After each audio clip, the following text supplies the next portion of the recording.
À l'avant-garde de la bonne gouvernance, de la lutte contre la pauvreté et du renforcement de l'état de droit, le Japon et le PNUD délient les cordons de la bourse. Ensemble, ils mettent à la disposition du ministère de la Justice 1,5 milliard de francs CFA pour la formation des acteurs et pour rapprocher la justice du justiciable.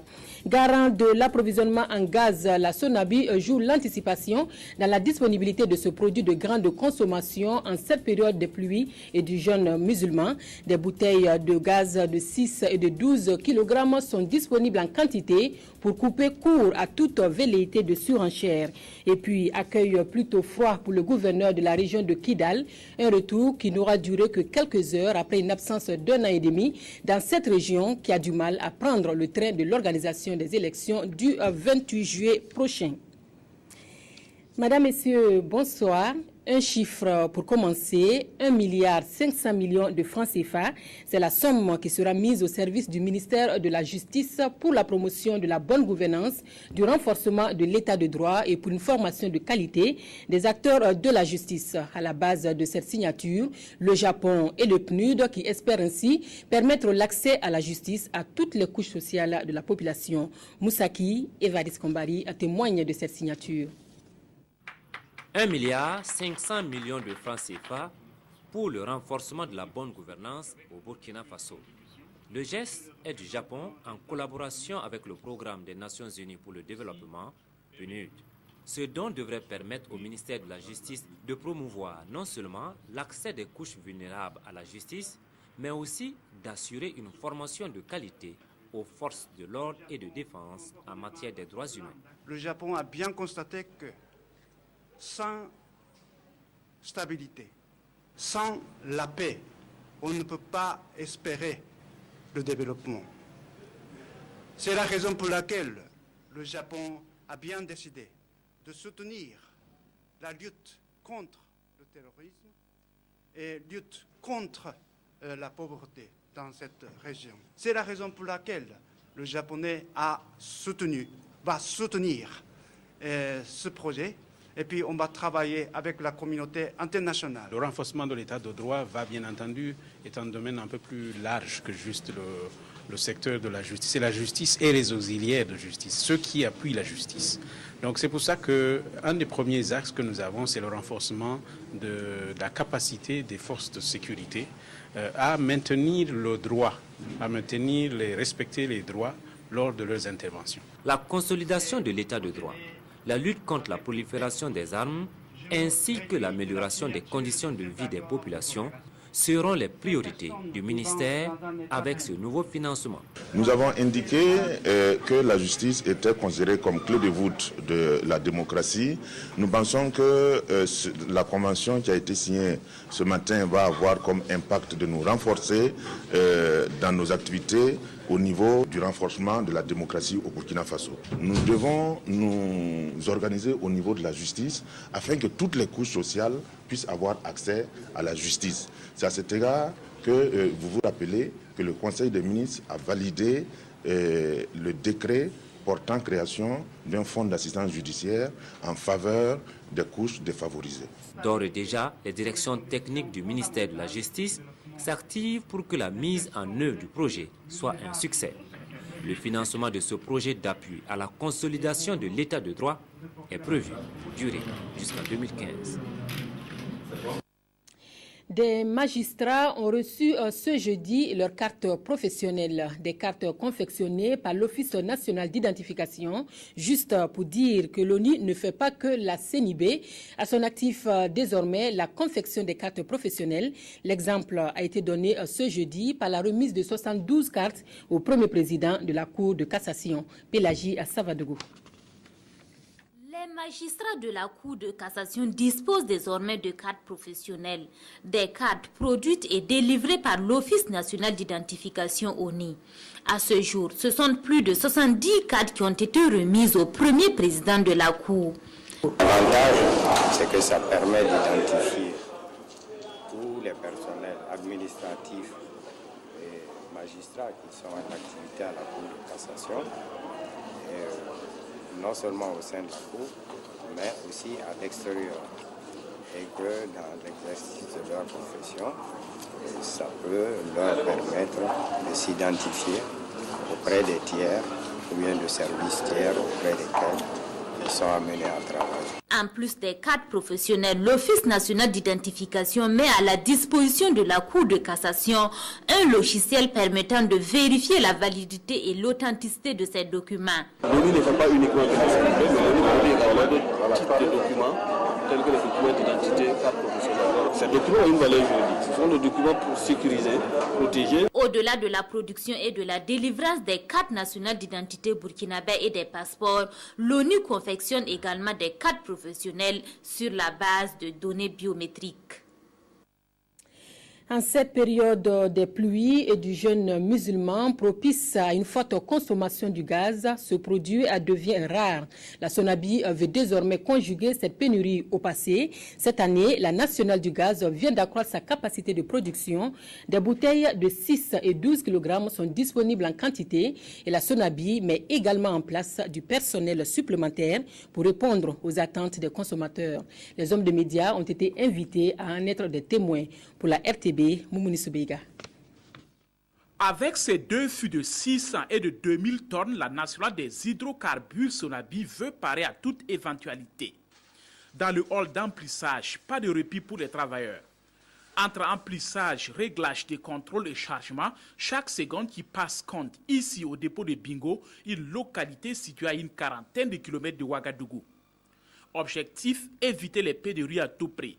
Et pour cela, la Sonabi s'est vue obligée de mettre en place une nouvelle équipe de 28 personnes. Nous avons pris des mesures. Nous avons recruté une 3e équipe pour travailler 24 heures sur 24. Pour les bouteilles de 12 kg, la capacité actuelle est de 860 bouteilles heure, la cadence. Et pour les bouteilles de 6 kg à billes, nous avons 2 plateaux techniques qui les remplissent. Un plateau dont la capacité est de 1600 bouteilles heure et un autre plateau à 12 bascules qui fait 1200 bouteilles heure. Le mois de Ramadan et l'hivernage sont les périodes où la consommation en gaz s'accroît et les responsables de la société ont opté de prévenir que de guérir. Ainsi donc, de la production à la distribution, le département du commerce compte ouvrir l'œil pour éviter toute spéculation. L'offre étant là, les services du ministère du Commerce surveillent le marché pour voir s'il y a des goulots d'étranglement. Si quelques petits malins veulent faire des goulots d'étranglement, ils seront traqués. À partir de la Sonabi, nous savons à quel marketeur il a vendu quel produit à quelle date. On va chez le marketeur, à quel distributeur tu as vendu, et on descend dans les quartiers pour voir, toi tu as pris du gaz hier. C'est déjà fini, pourquoi? Voilà. Et puis, si on fait des investigations, on sent que dans l'arrière-boutique, il a caché des choses, il sera sanctionné. Toutes les étapes de la production et le processus de distribution ont été expliqués aux journalistes, histoire de les mettre au parfum des actions engagées par la Sonabi pour être en phase avec la demande en gaz qui augmente chaque année de l'ordre de 20% au Burkina. Mama Light, comme une alternative à l'énergie thermique, vous l'aurez compris, c'est le nom de lampe solaire commercialisée par la société Abzé Solaire basée au Mali. Mama Light est disponible au Burkina depuis ce vendredi. Sa promotrice dit vouloir faciliter l'accès à l'énergie aux populations qui en sont privées et aussi relever le défi en matière d'énergie renouvelable. Oumou Sissé et Sié Sylvestre pour le reportage. Ce petit garçon, tout comme ses camarades, pourront désormais la nuit s'éclairer facilement et sans frais. Et cela grâce aux lampes solaires Mama Light qu'ils viennent de recevoir. Des lampes solaires conçues pour pallier l'insuffisance de l'énergie au Burkina, un pays caractérisé par un faible et inégal accès aux services de la Sonabel, la Société nationale d'électricité. Dans la plupart de nos contrées, au niveau du Burkina, de personnes sont sans électricité et n'auront pas cette électricité à brève échéance. Ces lampes permettront à ces populations, généralement démunies, d'améliorer leur cadre de vie. Les lampes solaires Maman Light sont produites à Bamako au Mali par la société Absolar, dirigée par la Burkinabé Abzet Aguigiman. Avec ces lampes, la société entend relever le défi en matière d'énergie verte. Maman Light, c'est la propriété de nous tous. Je l'ai créé, c'est bien vrai, mais c'est la propriété pour tous les Africains. Vraiment aller dans l'exemple que nous, Africains, nous pouvons créer des choses qui nous ressemblent, dont nous avons besoin, et investir aussi dans la recherche-développement. Une exposition au soleil pendant 8 heures est nécessaire pour charger la batterie de la lampe Maman Light. Une fois chargée, la lampe dispose d'une autonomie de 5 heures. Maman Light aurait une espérance de vie de 5 ans. L'énergie thermique en ces temps de pluie peut être dangereuse. Un gérant de maquis en a fait la mère expérience au quartier Wemtenga de Ouagadougou. L'homme s'est fait électrocuter et le corps d'un autre a été découvert dans le barrage de Tanguin. Des accidents que nous relate Maxime Zongo. Wemtenga, 12 heures, le corps sans vie d'un adolescent est retrouvé dans une maisonnette. La victime aurait été électrocutée. On est resté ici jusqu'à 2 heures. Nous, on est rentrés. Et puis, on a dit de faire rentrer les affaires. Devant nous-mêmes, il a fait rentrer, puis rentrer se coucher. Matin, je suis venue matin avec tête de mouton. Je voulais venir laver. J'ai essayé de réveiller un enfant. J'ai tapé porte là, ça sonne. Ça, je tape, ça il ne réveille pas. Donc, je ne savais même pas s'il était dedans. Je croyais même qu'il était sorti pour aller à la boutique. Je suis restée taper, ça ne passait pas. L'autre fille est venue, on a essayé d'appeler. Ça sonne, ça ne décroche pas. Maintenant, je suis repartie à la maison pour aller appeler ma tante. Elle est venue. Quand elle est venue, on a cherché quelqu'un pour venir casser porte. On l'a trouvé à terre, couché avec rallonge là dans ses mains. Quelques heures plus tard, au barrage de Tanguin, c'est le corps d'un homme que des sapeurs-pompiers, aidés par des pêcheurs, sortent de l'eau. La victime serait un malade mental à en croire les témoignages. Il était en train de se baigner. Entre-temps, les autres pêcheurs ne l'apercevaient plus. Ils ont donc su qu'il s'était noyé. Ils ont appelé les pompiers et nous les avons aidés. En l'espace de 3 jours, le barrage de Tanguin enregistre une deuxième noyade. Dans les 2 cas, les victimes étaient en train de se baigner. La lutte contre le diabète continue pour la BAD. 21 ans d'action contre la maladie et toujours la même détermination pour prévenir, sensibiliser et pour une meilleure prise en charge des patients. La BAD est à la recherche d'un document consensuel sur 3 ans. Ce plan triennal a fait l'objet d'échanges entre les acteurs de la lutte contre le diabète. Lazare Pouya. Il s'agit d'une rencontre d'une journée dont l'objectif est de présenter, d'amender et de valider le plan d'action 2013-2015 de l'Association burkinabé d'action contre le diabète ABAD. Un plan triennal qui va servir de guide d'action contre le diabète au Burkina Faso. Le plan triennal est une boussole qui va orienter, guider l'ABAD dans les actions qu'il devra entreprendre au profit. C'est vrai, les malades, mais au-delà des malades, tout le monde, parce que tout le monde est ouvert au risque de faire le diabète. Donc les actions de prévention, les actions de sensibilisation de la population font partie de ce que le plan prévoit. Il n'existe pas d'étude globale sur la situation des diabétiques au Burkina Faso, mais tout ce que l'on sait, c'est qu'environ 30% des personnes vues en consultation au centre hospitalier universitaire Yalgro-Ouedraogo souffrent du diabète. C'est donc au regard de ces chiffres que le chef du département en charge des questions de santé est venu apporter son soutien aux participants. Le ministère de la Santé travaille également sur la question donc, du diabète, mais a besoin de l'accompagnement des autres acteurs du secteur privé et bien sûr de la société civile. Et c'est pour cela que nous prenons toujours en compte leurs suggestions, nous prenons toujours en compte le fait de les accompagner dans leurs activités. Aujourd'hui, ils ont décidé d'élaborer un plan triennal. Et nous pensons que c'est un document très utile parce qu'il donnera plus de la lisibilité, il va permettre d'avoir une feuille de route avec des activités cohérentes. Après la validation de ce plan triennal, la BAD et ses partenaires mettront en commun leur stratégie pour se doter des ressources financières et humaines nécessaires à la lutte contre le diabète dans notre pays. Avec 320 km de pistes rurales réalisées, le Conseil régional de l'Est et ses partenaires réfléchissent sur les mécanismes de gestion de ces voies exécutées selon les méthodes haute intensité de main-d'œuvre entre réunions en salle et visites de terrain. L'intérêt du désenclavement par les pistes rurales pour le développement économique de la région a été mis en exergue. Un comité de suivi veillera à l'entretien de ces routes du développement. Drissa Seri. Grâce au soutien de ses partenaires, l'ONG Helvetas et la coopération suisse, le programme désenclavement piste rurale à l'Est a mené à bout le projet de piste rurale dans la commune rurale de Tibga.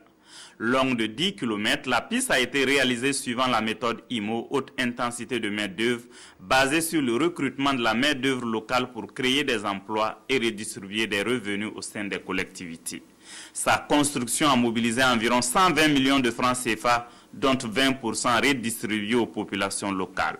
C'est une piste réceptionnée à la satisfaction de l'ensemble des acteurs. Vous avez vu d'abord l'état technique de la piste et ensuite la viabilité de la piste et l'engouement des populations. Et ce que cette piste fait pour cette population, ça veut dire l'accessibilité, la mobilité est rendue facile aujourd'hui. Et nous, de notre entendement, nous pensons que ça va dans le sens de nos attentes et nous pensons qu'il faut continuer pour accompagner les collectivités pour qu'ils aillent de l'avant dans le processus de décentralisation au niveau du Burkina pour permettre des infrastructures de soutien à la production.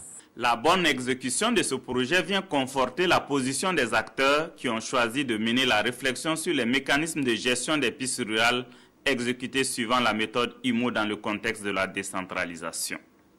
Après avoir discuté des aspects liés au financement des pistes rurales, aux référentiels techniques de réalisation et aux éléments de blocage dans le passage à l'échelle des interventions, les acteurs ont adopté une feuille de route et un comité de suivi pour la mise en œuvre du plan d'action retenu. Nous sommes environ à 320 km de pistes rurales réalisées dans la région de l'Est, ce qui est très important parce que ça a permis donc de booster l'économie, de mettre en rapport la production au marché et de sortir la production des villages pour aller vers les grands centres ou pour aller vers les grandes routes où les gros porteurs peuvent prendre pour les amener dans les grands centres.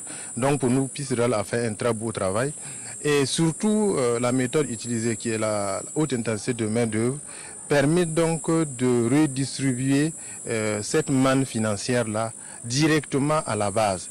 Et c'est pour nous une grande fierté. Avec la contribution de l'ensemble des acteurs que sont les collectivités, le Conseil régional compte poursuivre la réflexion afin d'étendre cette philosophie des pistes rurales IMO à toutes les communes de la région. Les jeunes délégués des partis politiques et les organisations de la société civile de Bobo-Dioulasso mènent le plaidoyer pour leur implication dans les prises de décision. L'objectif est de créer des cadres de concertation entre jeunes et élus locaux des Hauts-Bassins. Samedi dernier, la question était au centre d'un atelier organisé en partenariat avec le National Democratic Institute. Amadou Lougué. Le dialogue, tout comme la concertation, est un outil indispensable pour toute nation qui veut se développer. Les jeunes, qui représentent plus de 70% de la population burkinabé, ont le droit et le devoir de s'impliquer dans la gestion de la chose publique. Mais encore faut-il que ces jeunes disposent de cadres appropriés de concertation qui leur permettront de donner leur avis dans les prises de décision. D'où la tenue de cet atelier de réflexion, un atelier qui a regroupé à Bobo-Dioulasso des responsables des structures de jeunesse. Sur le plan politique, les jeunes ont exprimé leur vœu de voir créer au niveau des arrondissements des cadres d'échange entre les élus locaux et puis la jeunesse. Ce qu'on attend des élus locaux, c'est naturellement l'accompagnement. Les autorités sont souvent dans des positions où ils ne veulent pas vraiment échanger beaucoup avec les jeunes. Pour atteindre leurs objectifs, les jeunes ont fait appel à des personnes ressources comme les premiers responsables des arrondissements de Bobo-Dioulasso. Ces jeunes, les conseils qu'on peut leur donner, c'est toujours qu'ils puissent s'organiser comme ils sont en train de le faire. Parce que c'est aujourd'hui qu'il y a le conseil régional, conseil national, et conseil communal et d'arrondissement. C'est des cadres aussi auxquels vraiment beaucoup de choses peuvent être résolues en faveur des jeunes.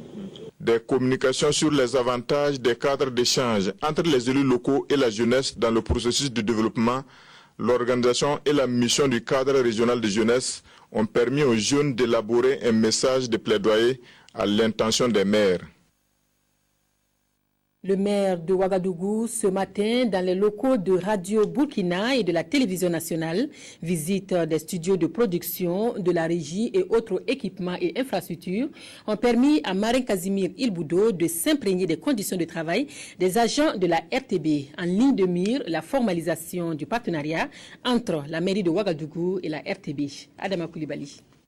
Les studios de production et la régie de la RTB2 Centre, c'est par ces unités que le maire de la ville de Ouagadougou a commencé sa visite de ce matin dans les structures de la radiodiffusion-télévision de Burkina. La bandothèque du service des programmes de Radio Burkina, la régie, la rédaction n'ont pas été en reste. Puis, direction la télévision de Burkina. Là aussi, même parcours. La rédaction, le service son et images, la web diffusion, le serveur et les studios de production ont été passés au pain fin par le maire et sa délégation. L'édile de la capitale qui s'est essayé en un présentateur d'un jour a voulu par cette visite s'enquérir du fonctionnement de la RTB en vue d'un partenariat. Le partenariat, je pense qu'il existe déjà. Il y a eu des actions de part et d'autre qui ont marqué ce partenariat. Mais comme je le disais, il serait opportun que nous puissions nous asseoir entre les deux institutions, à travers leurs premiers responsables, pour formaliser ce partenariat-là de manière à fixer davantage et à rendre plus lisibles les actions que nous allons pouvoir mener. Ce partenariat pourrait permettre à chaque structure de remplir davantage sa mission au regard des soutiens réciproques. Vous avez pu voir ce matin ce qui est disponible de façon matérielle, mais aussi les conditions de travail des agents au niveau de la RTB. Ce qu'on peut dire, c'est que nous avons toujours souhaité justement que ce puisse exister entre les institutions pour qu'on puisse mutualiser toujours nos ressources qui ne sont pas toujours, j'allais dire, disponibles et ressortir des produits qui puissent satisfaire tout le monde. C'est par des encouragements du maire dans le livre d'or à l'endroit des agents de la RTB au regard du travail abattu malgré la modicité des moyens que la visite a pris fin, non pas sans un souvenir. Secrétaires particulières de ministres et de présidents d'institutions, elles sont les collaboratrices dans le secret de leur patron, une responsabilité qui commande des aptitudes dans les domaines de la communication, de l'accueil et de la gestion du temps. 23 d'entre elles sont allées à l'école du cabinet Wellmouth Consulting à Dakar, au Sénégal. Le commentaire est de Wendata Nathalie Kaori. Au nombre de 23, ces secrétaires particuliers de ministres et de présidents d'institutions réunis à Dakar sont venus de 7 pays de l'Afrique de l'Ouest et du Centre. La formation dont elles ont bénéficié fait suite à un sondage qui a révélé que ce personnel est le plus souvent confiné à des tâches interminables et bénéficie rarement d'une remise à niveau. Je prends par exemple un ministre qui est superbement occupé. Lorsque la secrétaire n'est pas là, le ministre ne se retrouve pas. Alors c'est pour cela que nous avons initié cette formation de façon spécifique à l'intention de ces secrétaires particulières afin qu'elles se retrouvent pour échanger d'expériences mais également se divertir. Et au cours de la formation, divers modules aussi importants les uns que les autres ont été dispensés. Le premier axe est relatif à la maîtrise du poste de secrétaire particulière. Ensuite, nous nous sommes intéressés à un élément incontournable qu'on appelle la communication. Ensuite, nous avons passé en revue le leadership et le management. Et bien après, nous nous sommes également intéressés à l'accueil, l'attitude de service et bien sûr à la culture d'entreprise. Nous avons passé aussi en revue la gestion du temps. Comme disent les spécialistes des ressources humaines, à côté d'un bon manager, il y a une bonne secrétaire. Et pour les bénéficiaires, la formation leur permettra de mieux assumer leur rôle et leur place en tant que proches collaboratrices des ministres et des présidents d'institutions. Par sa formation, vraiment nous a permis de réaliser aujourd'hui que nous sommes des secrétaires importantes du point de vue de notre responsabilité. Et nous pensons que cette formation nous a apporté beaucoup du point de vue maîtrise même du poste de secrétaire, du point de vue communication, du point de vue leadership. Et nous avons appris que la secrétaire est au centre de tout. La session de formation a aussi permis à ces secrétaires particuliers de partager leurs expériences et de nouer des relations. Elles ont profité pour faire une excursion sur l'île de Gorée, question de se divertir, avant de repartir pour retrouver leurs ministres et présidents d'institutions qu'ils ont abandonnés durant le temps de la formation. Voilà donc, avant de poursuivre ce communiqué qui nous vient donc du ministère des Affaires étrangères et de la coopération régionale, l'année académique 2012-2013 de l'École nationale d'administration et de magistrature ENAM, placée sous le haut patronage de son Excellence, Monsieur le Premier ministre, chef du gouvernement, la Direction générale du protocole d'État convie les personnalités invitées dans l'enceinte de la dite école le mardi 16 juillet 2013 à partir de 7h30. L'heure limite d'arrivée est fixée à 8h30. De retour de Sikasso au Mali, la caravane des jeunes pour la paix a marqué un arrêt depuis hier à Bobo-Dioulasso. Dans la ville de Sia, l'Union fraternelle de croyants de Dori a procédé à la mise en place de la cellule du Daljem, à qui la flamme de la paix a été remise. Ce centre pour la paix aura pour mission de fédérer les actions des jeunes des différentes confessions religieuses pour une paix durable dans cette partie du Burkina. Nyakiteda. Place Tiofo Amoro de Bobo-Dioulasso. Remise de la flamme de la paix à la cellule d'Oudal-Djam.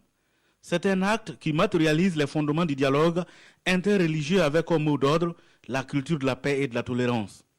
Nous aurons besoin de l'appui de tout un chacun, de toute la jeunesse de Bobo, musulmans, chrétiens. Nous devons donner main dans la main pour pouvoir allumer toujours cette flamme pour qu'elle puisse aller de l'avant. Il faut qu'on œuvre dans ce sens-là tout le temps, puisque si on voit que dans les autres États, si on prend le cas du Nigeria, on voit qu'il y a des conflits interreligieux, c'est que ce sont ces mêmes histoires-là, c'est qu'ils n'ont pas essayé de faire table rase et puis d'essayer de se comprendre. La communauté musulmane s'engage également à soutenir l'initiative et à accompagner la cellule d'Oudal-Djam de Bobo-Dioulasso pour l'atteinte de ses objectifs. Et ça rentre dans la démarche même des musulmans de vivre dans la parfaite harmonie avec les autres concitoyens, chrétiens, musulmans et les autres. À la cathédrale de Bobo-Dioulasso, les caravaniers sont allés demander soutien, accompagnement et bénédiction auprès de l'archevêque métropolitain pour que la flamme de la paix allumée soit bien entretenue. L'expérience même de vie de mettre ensemble catholiques, protestants et musulmans dans une caravane commune pour parler de la paix et pour donner le témoignage d'un vivre ensemble heureux, c'est-à-dire en paix, ça même c'est déjà assez parlant. Les autorités locales ne sont pas restées en marge de cette initiative de l'UFC Dori. Autorités régionales et communales saluent et apprécient positivement la vision du Centre pour la paix d'Oudal-Djam de Dori. Au regard de l'intolérance au niveau religieux dans la sous-région et de par le monde, de l'intolérance culturelle, l'intolérance idéologique, je salue en tout cas hautement cette action de l'UFC. Aujourd'hui, dans notre Burkina Faso, dans tout le monde entier, nous voulons la paix. Si nous regardons à côté le Mali, nous regardons à côté en Côte d'Ivoire, nous ne souhaitons pas que ça arrive au Burkina. Si ça est en Côte d'Ivoire, c'est comme si ça est au Burkina. Si ça est au Mali, c'est comme si ça est au Burkina. Après Bobo-Dioulasso, la caravane quitte les hauts bassins pour Ouagadougou dans la région du centre pour le bouquet final à travers marches, conférences publiques et rencontres de plaidoyer avec les dignitaires religieux. Premier vendredi de ce mois de jeûne, la ferveur religieuse était partout visible. Au centre d'études, de recherche et de formation en islam, les musulmans ont prié Allah pour le pardon de leurs péchés. La paix, la tolérance et une bonne saison des pluies sont les vœux formulés ce vendredi au Serfi. Moussaki et Varis Kombari.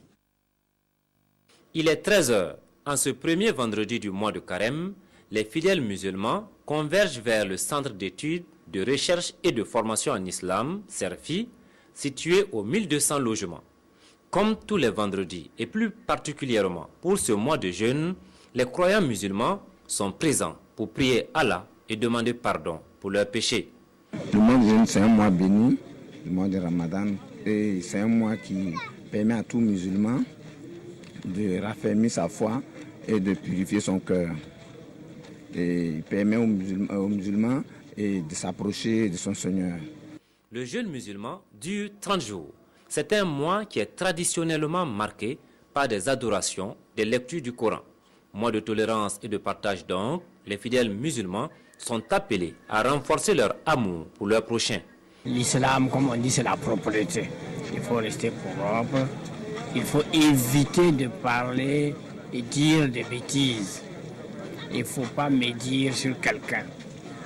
Il faut donc, vous faites votre prière, vous vous asseyez, vous lisez le Coran pour ceux qui savent lire, ceux qui ne savent pas. Bon, en tout cas, il faut s'abstenir de faire du mal. Un musulman doit beaucoup plus se multiplier. C'est ce qu'on appelle les zikrs. La prière aussi. Respecter les heures de prière. Lire beaucoup le Coran. Réciter. Faire beaucoup de bien. La paix, la tolérance, le partage étaient au centre des prêches. Les musulmans présents à la mosquée du Serfi ont aussi prié pour une belle saison de pluie. Après une année académique bien remplie, eux sont aptes à diffuser la parole de Dieu. Eux, ce sont les 88 étudiants du Centre de formation biblique The Timothy Initiative. La remise des diplômes est intervenue ce samedi. Yolande Lompo. C'est sous le thème de l'esprit du royaume que 88 étudiants ont reçu leur diplôme. Consécration finale de 12 mois d'apprentissage et d'exercice. Un programme en 10 modules a été dispensé aux impétrants.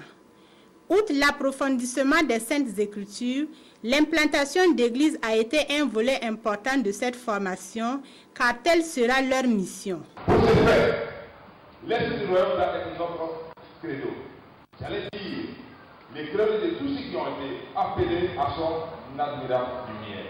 Désormais, le maximum d'implanter d'églises afin de pousser considérablement les pauvres et chrétiens évangéliques qui aiment actuellement des 4,47% pour près de 16 millions d'habitants après 92 années d'évangélisation. The Timothy Initiative répond ainsi à son credo tiré du 2e livre de Timothée, verset 2.